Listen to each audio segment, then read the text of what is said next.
Opening young minds to the world of literature, arts and sciences is an important aspect of the education process, and in Lahore, Pakistan, they're taking it seriously. With the help of the UNDP, the Ali Institute has introduced the teachers of several rural schools to new methods of teaching, which have greatly benefited these children.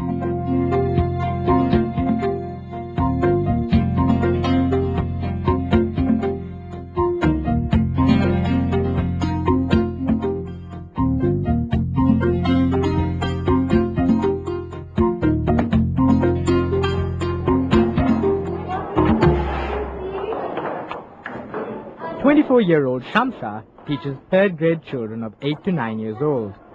Today she starts with a science lesson. She's carrying out an experiment and gathering the children around her to watch what's happening. And this is a teaching method that's quite new in Pakistan.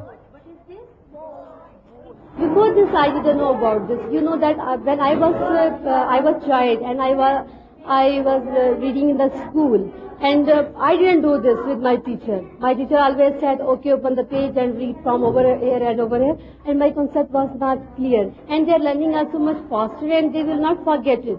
I like to be a friend with the children, and I don't like the strict behavior, and I don't want to use the harsh words. Being a teacher isn't an attractive job in Pakistan. Teaching in a state school is extremely poorly paid, sometimes as little as 1/60th of the salaries paid in private schools. It's not surprising that teachers are not very motivated to update teaching methods they had to endure when they were young, methods based on rote learning and fear of punishment. But teachers like Shamsha have been lucky enough to go to the Ali Institute in Lahore. The institute is improving teaching practices in rural primary schools and gets financial support from the United Nations Development Programme, UNDP. Today, Shamsha is a teacher, and she also gives refresher courses to teachers in rural areas who badly need their educational thinking brought up to date. This box of delights, for example, is something that most teachers were given when they first came into a classroom. The box contains teaching materials to help children understand their lessons, but most teachers have never even opened the box.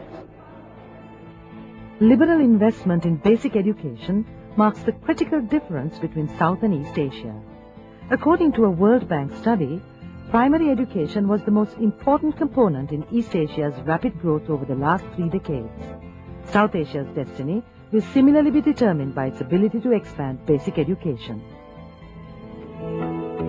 Ashia is teaching girls over the age of 10. There are 130 children in her school, making it the largest state school in the village. It has 2 classrooms, an outdoor shelter, a store, and a playground, and that's about it. Often at the request of their trainees, Shamsha and her colleague from the training center go out to schools to check on the progress they are making in the classroom.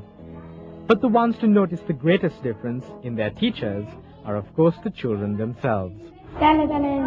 She's much better now, because before she never gave us anything to look at, and now we understand better. Today, Ashia no longer hits her pupils. She's also found out what the curious box is for that stood in the corner of the classroom for the last 11 years. After the lesson, Shamsha and her colleague take on the role of school inspectors, except here they assess and make suggestions in a positive atmosphere of mutual help. So far, a total of 3,000 rural teachers have learned the new teaching methods at centers set up throughout the country, and 90,000 school children will get the benefit of the new methods. For just a small investment in resources, the children learn faster. Even more importantly, a lot of children will also regain a taste for learning.